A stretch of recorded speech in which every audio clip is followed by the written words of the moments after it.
Çin'in Wuhan kentinde ortaya çıkan koronavirüs denilen virüsün şu an bütün dünyaya yayılmış olduğunu görüyoruz. Aslında küreselleşen dünyada biz bütün sorunların herkesin sorunu olduğunu yıllardır ifade ediyoruz. Buna sadece bir virüs problemi olarak bakmamak lazım. Aslına bakarsanız Irak'ta yaşanan zulümler, Afganistan'da yaşanan zulümler, Filistin'de yaşanan zulümler, Doğu Türkistan'da yaşanan zulümler, dünyanın birçok yerindeki yaşanan haksızlıklar, zulümler, sömürü bütün dünyanın sorunuydu. Ama dünya bunu bir türlü idrak edemedi. İnsanlık kardeş olduğunu bir türlü idrak edemedi. Herkes, her koyun kendi bacağından asılır. Ülkelerin sorunları kendilerini ilgilendirir noktasında hep hareket etti. O yüzden de ezilen, sömürülen, zulüm gören mazlumların ahı arşı titretti. Bugün de koronavirüs dünyaya musallat oldu ve bize şunu gösterdi: sorunlar insanlığın sorunu. Bugün koronavirüs bütün insanlığın bir sorunu haline geldi. Biz bir sorunun bütün dünyanın sorunu olabileceğini koronavirüste görmüş olduk. Aslında zulüm de böyle bir şey.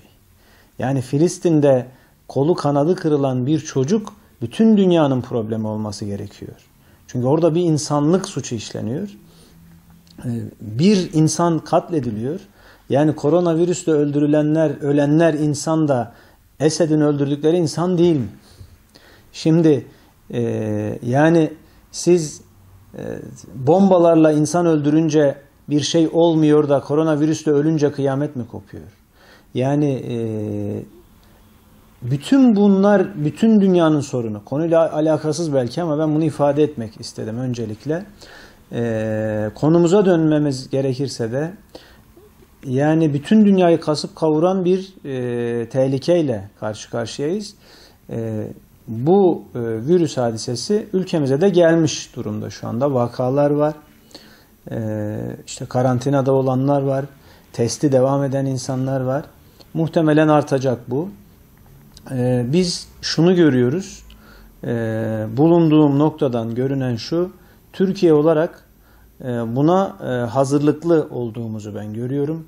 Yetkilileri buradan tebrik ediyorum ve teşekkür ediyorum. Bir vatandaş olarak, Türkiye Cumhuriyeti vatandaşı olarak alınan tedbirlerden, uygulanan uygulamalardan dolayı gerçekten buna bir hazırlık yapıldığı görülüyor. Ve şu ana kadar başarılı gidiyor. Ülke olarak şu an bunu iyi yönetiyoruz. Ben bunu düşünüyorum. Bir sivil toplum örgütü lideri olarak ve bir vatandaş olarak bunu düşünüyorum ve bütün yetkililere tekraren teşekkür ediyorum.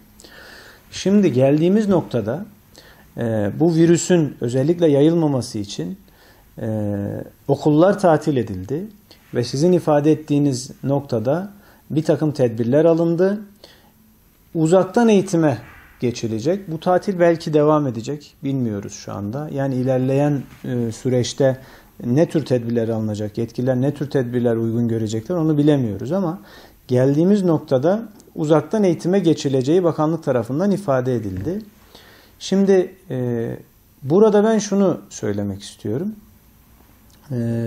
Yani EBA sistemimiz var bizim eğitim bilişim ağı denilen bir sistem. Bunun üzerinden uzaktan eğitim yapılacağı ifade ediliyor. Yani ben Milli Eğitim Bakanımızı da haseten tebrik ediyorum ve teşekkür ediyorum kendisine aldığı tedbirlerden dolayı. EBA'da da gerçekten altyapısı hazırlanmış bir sistem söz konusu. Ha bu yüz yüze eğitimin yerini alır mı? Kesinlikle almaz. Yani burada acaba şu yapılabilir mi? Eğitimde esas olan interaktif eğitimdir. Yani tek başına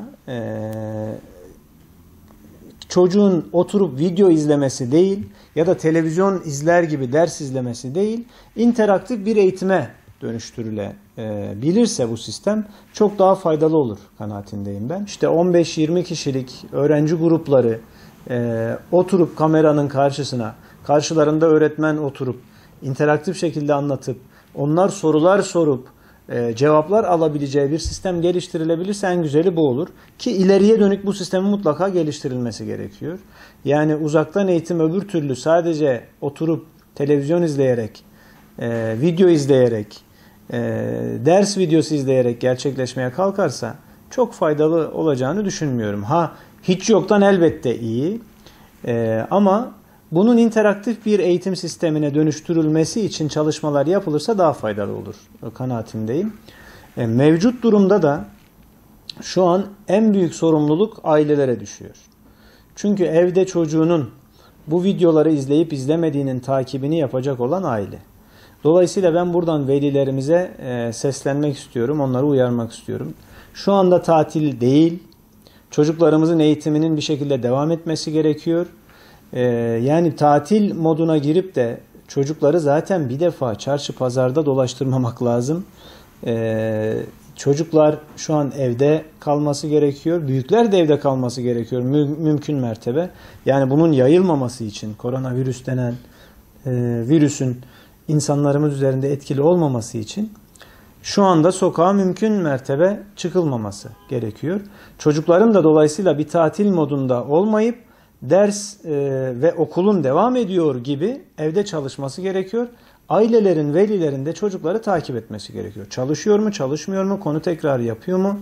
İşte bakanlığımızın hazırlamış olduğu videoları, çalışmaları takip ediyor mu, izliyor mu?